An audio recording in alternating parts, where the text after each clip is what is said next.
ये मानव जीवन अमूल्य निधि है। जो भजा लो, पाप कमा लो, पुण्य कमा लो, या पाप पुण्य को नष्ट के भगवत प्राप्ति कर लो। मनुष्य जीवन अमूल्य है, पर व्यर्थ बीता जा रहा है। जो नाम जप रहित समय गया, भगवत चिंतन रहित गया। हमें कितनी शीतलता और विश्वास है धन पर। ये क्या परम पद प्रदान कर देगा, ये क्या सुख प्रदान कर देगा। बैंक में रखे हमारे हृदय में क्या ये सुख प्रदान करेगा। कैसी मूढ़ता, अभी प्राण निकल जाए सब गया। और राधा राधा परम धन आपके साथ जाएगा। बस चिंतन करता हुआ ये सुख भोग लिया, ये सुख भोगूंगा, ये एकत्रित कर लिया, ये खरीद लूंगा, ये कर लूंगा, वो कर लूंगा। इतने में मौत, मृत्यु दबोच लेती है, सारी कामनाओं को ध्वंस करके जीवन लीला ही समाप्त कर देती है।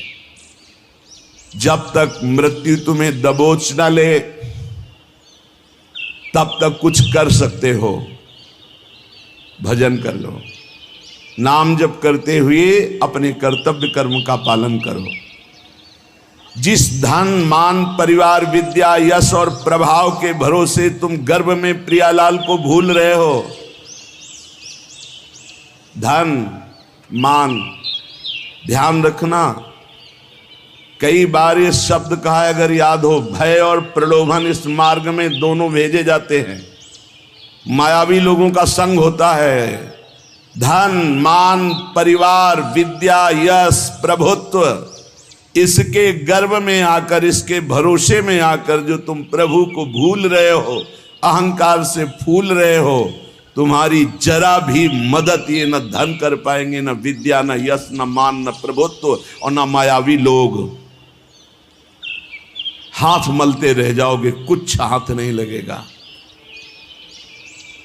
जब प्राण निकलने का समय आता है तो जीवन में जो किया वही सामने नाचता है और वही तुम्हारे अगले जन्म का हिसाब बन जाता है। नेत्रों के सामने छा जाएगा वही दृश्य जो तुम्हारी दुर्गति होनी है। अगर भजन किए हो तो भगवान कहते अंतिम समय मैं उसकी स्मृति बनता हूं। यही तो भरोसा आनंद दे रहा है कि हमसे चूक हुई तो आपसे चूक नहीं होगी, आप हमारी स्मृति बन जाओगे। हाय, इतना सुंदर अवसर और इतनी मलिन आश्रय वृत्ति, धन विद्या रूप महत्व कुल परिवार व्यवहार, ये तुम्हारे किसी काम में नहीं आएंगे। अभी बात मान लो, किसी काम में नहीं आएंगे। ना तुम्हारी कभी सहायता कर पाएंगे और ना ये तुम्हें सुख प्रदान कर सकते हैं जिनका तुम भरोसा लिए हो। पद का, धन का, प्रतिष्ठा का, व्यवहार का, परिवार का। पक्का ये उस समय समझोगे जिस समय तुम समझ पाकर कुछ कर नहीं सकते। मन पछतई है अवसर बीते। दुर्लभ देह पाए हरिपद भज, करम वचन अरु जीते। भगवत कृपा मूर्तिमान मनुष्य शरीर प्राप्त होना। आंख ठीक है, कान ठीक है, नाक ठीक है, जुबान ठीक है, सब स्वस्थ हो, बड़ी कृपा भगवान की। अब हमको भगवान की कृपा से सत्संग भी मिल गया। अब हमको पता भी है कि सत्य वस्तु क्या है, असत्य क्या है। वैसे सत्य वस्तु क्या है और असत्य क्या है तो गांव गली में भी लोग जानते हैं। जब किसी का शरीर छूटता है ना, माथे पे या कांधे पे 100 रखे होते हैं। गांव से दूर यात्रा में 2 आदमी माथे पे रखते हैं, एक आगे एक पीछे। नजदीक यात्रा में 4 आदमी कांधे पे ले लेते हैं और उस समय गान करते हैं, राम नाम सत्य है। पता है उनको सत्य क्या है, पर गीत केवल गाते हैं, चित्त में नहीं एक बार भी उनके कि हम क्या बोल रहे हैं। अंतिम जीवन लीला का अंतिम फल राम नाम सत्य है। तो जीवन भर लग जाओ हर कार्य करते हुए जबान से भगवान का नाम रटना, क्योंकि आज से तुम्हें पता चला कि जिस शरीर को ये बहुत अपना मान रहा था आज उसे फूंका जाएगा, वो नष्ट हो जाएगा। सत्य है तो भगवान का नाम, लेकिन वो केवल गाने में आता है। वो गीत केवल अंतिम समय, शरीर छूटने के समय कि चलो सत्य वस्तु का ज्ञान करा दे कि राम नाम सत्य है, भगवान नाम सत्य है। दुर्लभ देह पाए हरिपद भज, करम बचन और जीते, मन पछतई है अवसर बीते। अब पछताए का बने जब चिड़िया चुन गई खेत। काल रूपी चिड़िया जीवन रूपी खेत के श्वास रूपी दाने चुन गई, अब क्या बचा। इसलिए सावधान हो जाओ, अपने मनुष्य शरीर को संभालो। तुम्हारा मनुष्यपना इसी बात में है कि इसी जन्म में तुम ब्रह्मबोध या भगवत प्राप्ति कर लो। अनंत जन्मों के भटकन को मिटा दो, नहीं भटकते ही रहोगे, कोई रास्ता नहीं है आगे। अभी समझ में नहीं आ रहा, प्रमादवश अभी लग रहा है मैं मनुष्य हूँ, जवान हूँ, खूब धन है, मैं भोग लूँ। लेकिन शरीर छूटते ही ये मानो दे, फिर तुम परवश हो जाओगे। पशु पक्षी नाना प्रकार की योनियों में तुम्हारी बिल्कुल स्वतंत्रता नहीं रहेगी कि तुम कोई नवीन कर्म कर लो। भगवान की जब अहेतुकी कृपा होती है तब संत मिलते हैं। जिसके जीवन में संत का प्रवेश हुआ, समझो हमारे ऊपर अहेतुकी कृपा श्री हरि की है। अब मोहि भा भरोस हनुमंता, बिनु हरि कृपा मिले नहीं संता। तो जब संत मिले तो उनकी आज्ञा पालन करो, उनके बतलाए रास्ते पर विचार करने की जरूरत नहीं है। संसार के दोस्त मित्र मायावी व्यवहारी, इनसे बात करने पर इनकी बात पर विचार करो। बिना विचारे जे करें ते पाछे पछताएं, काम बिगाड़ो आपनो जग में हो हंसाए। पर जब संत सदगुरु बात करें तत्काल उनकी आज्ञा के पालन में तत्पर हो जाओ। बिना ही विचार करी शुभ जानी, वहां विचार की गुंजाइश नहीं है। याद रखो, मनमानी आचरण करोगे तो जीवन असफल हो जाएगा, और संत आज्ञा में रहोगे तो जीवन सफल हो जाएगा। तुम्हारे ऊपर भगवान की अहेतुकी कृपा की वर्षा हुई। मनुष्य शरीर, संत समागम, भजन पद्धति का तुम्हें ज्ञान हो रहा है। तुम्हारे सारे पाप संताप जल जाएंगे। तुम्हारा हृदय आनंद और शांति के सुख में डूबने लगेगा। तुम भगवत प्रेम की धारा में डूबकर परमानंद को प्राप्त करोगे। परंतु याद रहे, केवल नकल की हम बात नहीं कह रहे, हम असल बात कर रहे हैं। आज लोग केवल बाहरी बातों पर ध्यान देते हैं, आंतरिक वृत्ति पर नहीं ध्यान देते। आप जितना फैलाओगे आपका चिंतन फैलता समा जाएगा। समिटे सो आशिक, फैले सो जमाना। बात मान लो, समिट जाओ। जितना समिट जाओगे उतना जीवन मुक्त होते चले जाओगे। जितना फैलते चले जाओगे उतना फंसते चले जाओगे। तुम्हें नहीं दिखाई दे रहा, तुम्हें लाभ दिखाई दे रहा है, हमें हानि दिखाई दे रही। अपने माने हुए लाभ का त्याग करके संत और गुरुजनों की मानी हुई वृत्ति पर हमें अपनी वृत्ति बैठानी है।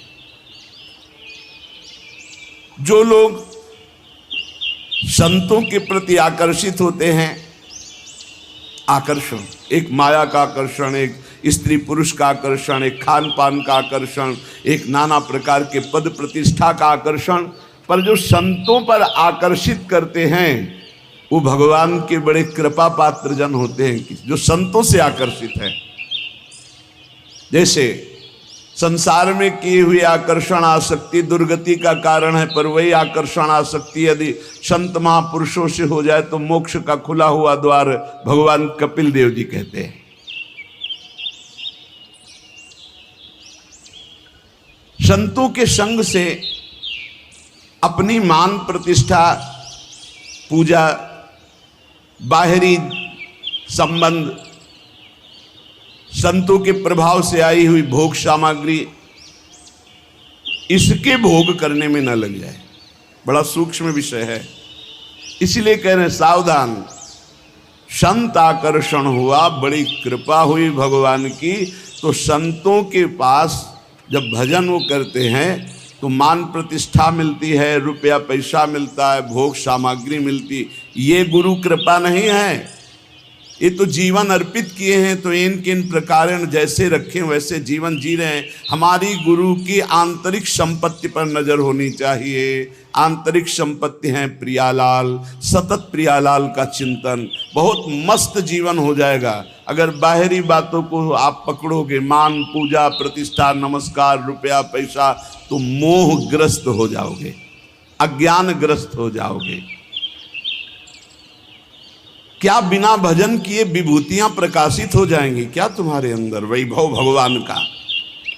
अरे जो संतों के बाहरी वैभव का भोग करने की चेष्टा करते हैं वो स्वयं डूबते हैं और अपने संग में दूसरों को भी डुबो देते हैं। आप गए और घालें जे को सत मार्ग प्रतिपालें। बड़ा सूक्ष्म विषय चल रहा है। उपासक को चाहिए मात्र केवल उनके उपदेश और उनकी आंतरिक संपत्ति पर नजर रखे। जीवन अर्पित है, अब जैसे आप रखो वो आपकी मर्जी। हमारा जीवन में कभी झगड़ा नहीं होगा, क्योंकि हमको जो गुरु ने संपत्ति दी वो बंटवारे वाली है ही नहीं। न चोर चुरा सकते हैं और न कोई गुरु भाई बंटवारा कर सकता है। अमोघ संपत्ति है और गुरु की बाहरी संपत्ति पर नजर ही नहीं होनी चाहिए। नहीं, आंतरिक दो जगह नजर नहीं कर पाओगे। बाहरी संपत्ति पे नजर तो गुरु की आंतरिक संपत्ति पर नजर नहीं, आंतरिक संपत्ति पर नजर तो बाहरी है। ऐसे ब्रह्मादिक के भोग सब विषम लागत ताई, नारायण ब्रज चंद की लगन लगी ही जाए।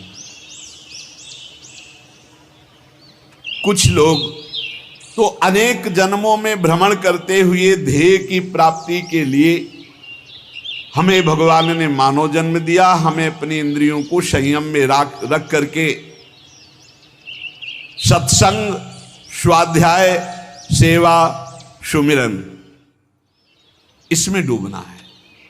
इसमें श्री भगवान स्वयं कह रहे हैं सबरी जी से, प्रथम भगति संतन करि संगा, दूसरी रति मम कथा प्रसंगा। सबसे पहली भक्ति है भगवान के प्रेमी भक्तों का संग। दूसरी भक्ति उनके मुख से निकली हुई भगवत चर्चा। भगवान श्री रामचंद्र जी महाराज कह रहे हैं संतों का सेवन करो। संत शब्द नहीं कहा, संतन, बहुत से संतों का। संत और संतन बहुवचन प्रयोग किया। जहां भी भगवान की चर्चा करने वाले प्रेमी भागवत जन मिले, उनकी एक एक बात गौर से सुनो, अपने जीवन में धारण को, लेकिन भगवान से युक्त। भगवान ने जाति पक्ष को नहीं कहा, कुल पक्ष को नहीं कहा, विद्या पक्ष को नहीं कहा। जाति पाति कुल कर्म धर्म बड़ाई ये सब भगवान कहते मुझे। एक बार एक कारे नाम के मुसलमान भक्त थे, उनको स्वप्न में भगवान श्री कृष्ण ने एकदम, तो सब भूल गए और बस भगवान श्री कृष्ण के आशिक हो गए। उनको भक्तजन कारे ही कहने लगे, श्याम सुंदर के नाते से कारे ही। वो बड़े महान, हर समय केवल कृष्ण कृष्ण कृष्ण और उसमें डूबे रहते हैं। एक समय भ्रमण करते हुए वो जब नीलांचल पहुंचे तो जगन्नाथ जी के दर्शन के लिए बड़ा प्रेम उमड़ा। जब वहां दर्शन के लिए गए तो मंदिर में परिचय पूछा गया, क्योंकि उनकी वेशभूषा तो देखते ही संशय हो गया कि, तो पूछा तो उन्होंने सच्ची बात बता दी, मैं अमुक कुल में जन्मा हूं ऐसा। उनको धक्का मार के बाहर कर दिया है। तुम जगन्नाथ जी के मेन प्रधान द्वार से ही उनको, जो सेवक जन थे उनको ऐसा मान करके द्वार से ही उनको हटा दिया गया।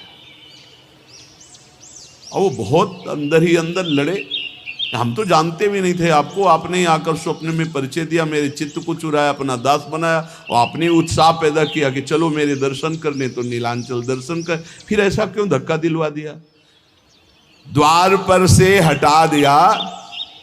तो वो कवि प्रकृति के थे, एकांत में जाकर के बैठ गए और कहने लगे, यदि तू जगत का नाथ तो हमारी भी सुध लीजिए। कह रहे, हे कारे, तूने करार किया, स्वप्न में आकर मेरे दिल को चुराया और बता दिया कि तू ही मेरा स्वामी है, और तू मुझे अलग मान करके धक्का दिलवा करके भगवा दिया। क्या यही प्रेम है? यदि तू जगत का मालिक है तो अब मुझसे रहा नहीं जा रहा है।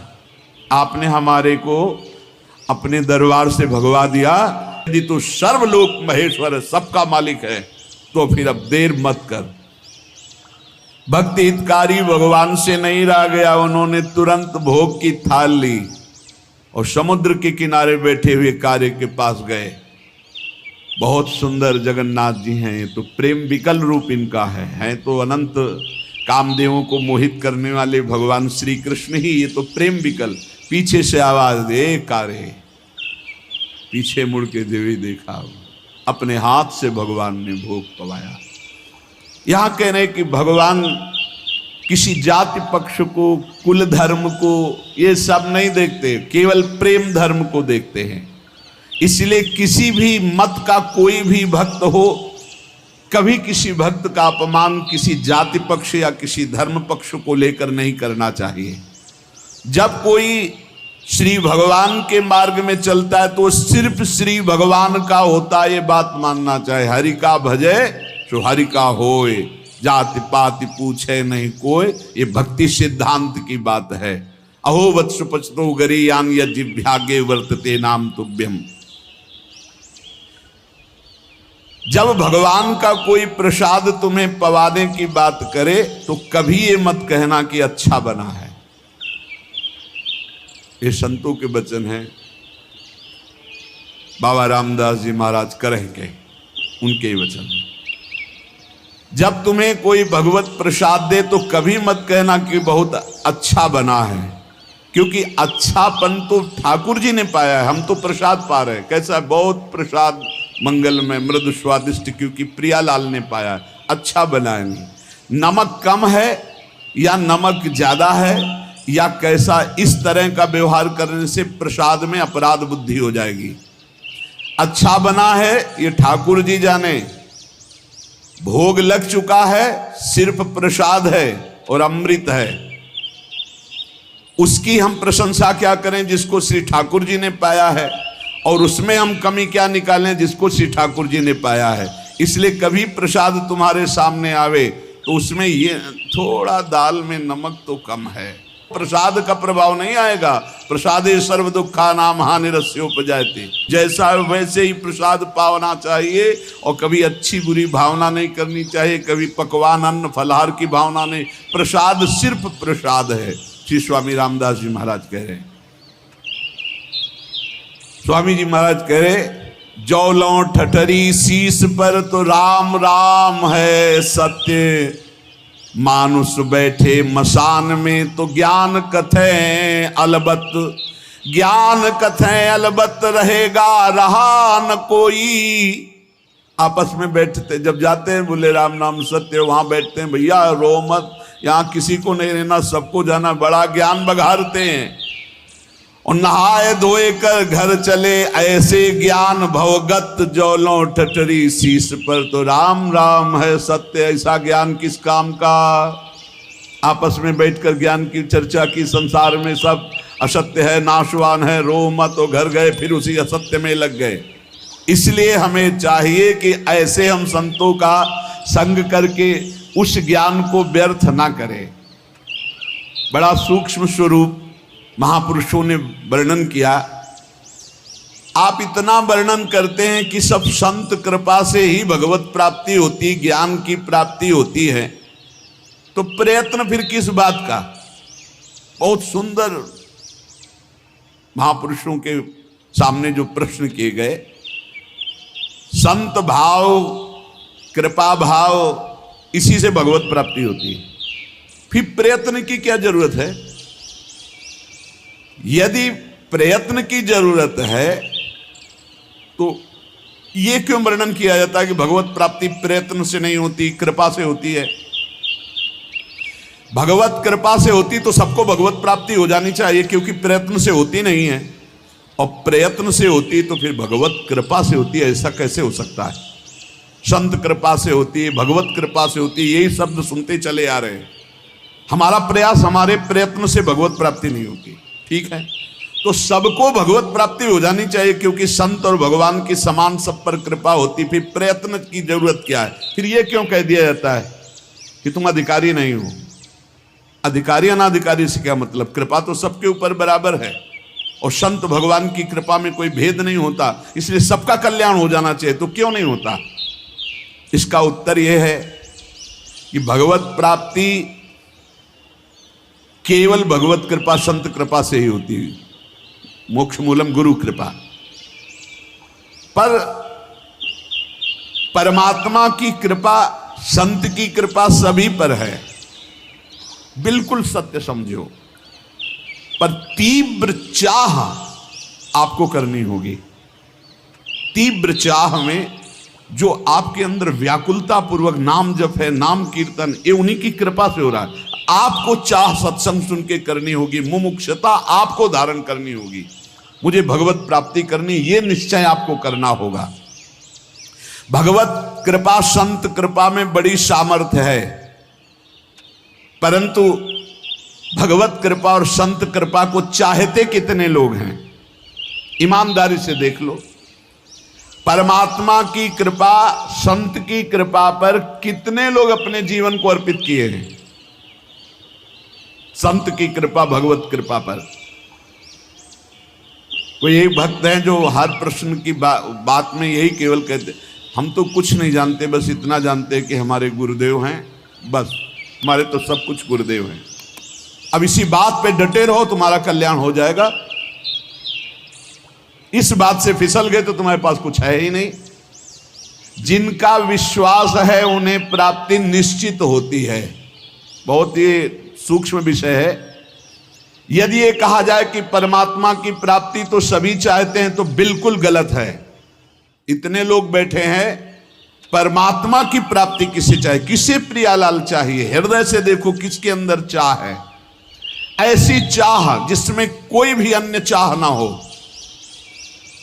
परमात्मा प्राप्ति की चाह तभी मानी जाती है जिसमें अन्य कोई चाह ना हो। और देख लो, अन्य चाह है इसलिए परमात्मा प्राप्ति की चाह नहीं मानी जाएगी, प्रबल चाह नहीं है। हम देखते हैं जिसको धन की चाह होती है, वो धन के लिए कहीं भी दूर देश जाना पड़े, कुछ भी करना पड़े, सब कुछ, धूप, कष्ट, गाली सब सहने के लिए तैयार है। इसी प्रकार भगवत प्राप्ति की जब चाह होगी तो हर कष्ट सहने के लिए तुम तैयार हो जाओगे। धन केवल चाहने से नहीं मिलता। धन के लिए प्रारब्ध बलवान, क्रिया में प्रवीणता और समय की संयोगता तीनों होती, तब धन की प्राप्ति होती है। लेकिन भगवान की प्राप्ति जड़ धन की तरह नहीं है। इसमें चाह प्रबल चाहिए। प्रबल चाह, खास बात है प्रबल चाह। ये जितनी साधनाएं लालसा पैदा करने के लिए है, आपकी चाह पैदा हो जाए। रुदुर सुस्वरम राजन कृष्ण दर्शन लालसा, आपकी लालसा प्रकट हो जाए भगवत साक्षात्कार की। जो भगवान को जैसे चाहता है, जो कुछ चाहता है, भगवान जान रहे हैं। जो केवल भगवान को चाहता है उस पर संत कृपा, भगवत कृपा बरस पड़ती है। सत्य मानो, उसकी चाह कभी निष्फल नहीं होगी, उसे निश्चित भगवत प्राप्ति होगी। अमोघ है। भगवान की चाह से बिना ही प्रयत्न किए भक्त की चाह अपने आप पूर्ण हो जाएगी। इतना स्मरण रखना चाहिए कि भक्त की चाह होनी चाहिए भगवान से मिलने की। यदि कहें कि भक्त की बिना चाहे भगवान क्यों नहीं मिल जाते, तो इसका उत्तर है कि भगवान सर्वत्र हैं, उनके अंदर कोई चाह नहीं है। जब भक्त चाह करता है तो भगवान के हृदय में उससे मिलने की चाह पैदा हो जाती। नहीं, सर्वत्र हैं, वो व्याप्त हैं, वो सम रूप से विराजमान है। वो तुमसे मिलना तब चाहेंगे जब तुम मिलना चाहोगे, और जितना मिलना चाहते हो उतना हो।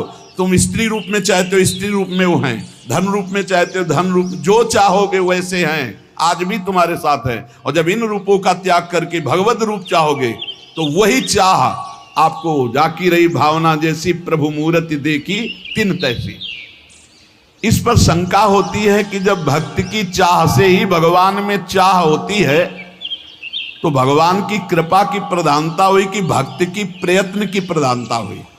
आप कहते हैं संत कृपा से भगवत प्राप्ति होती है, तो निर्णय आया कि भक्त की चाह से ही भगवान के हृदय में मिलन की चाह होती है, तो प्रधानता तो भक्त का प्रयत्न ही हुआ ना।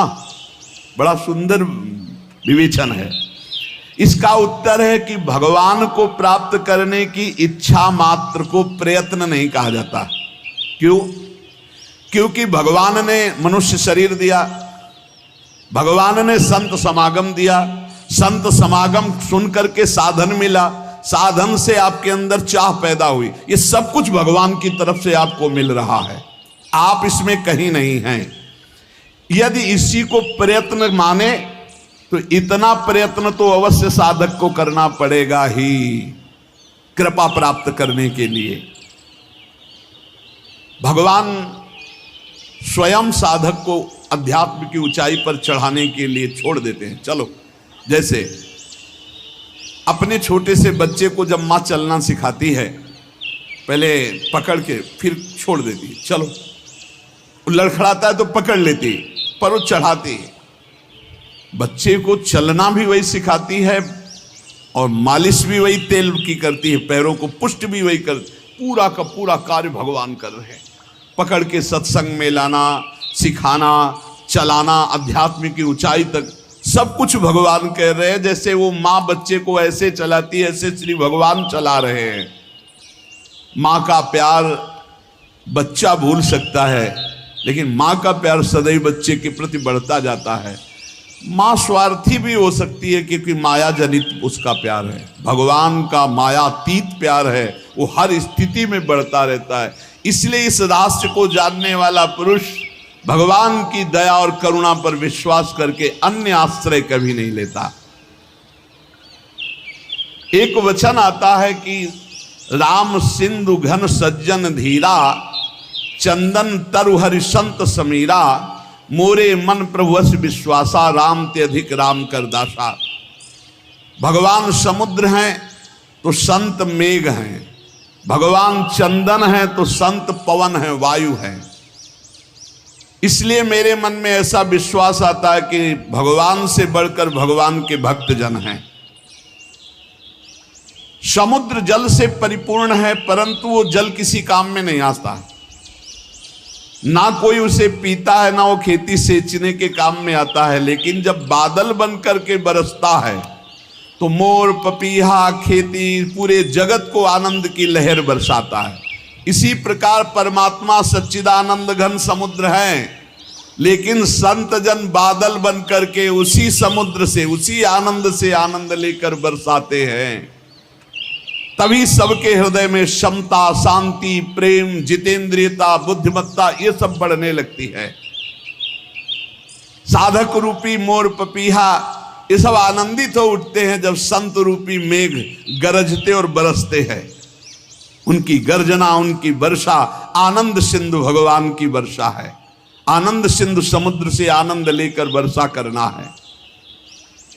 जैसे चंदन में सुगंध होती है, परंतु वायु स्पर्श न करे तो बगल के वृक्ष तक नहीं पहुंच सकती, और वायु स्पर्श करती तो दूर दूर के नीम बबूल भी चंदन की तरह सुगंधित हो जाते हैं।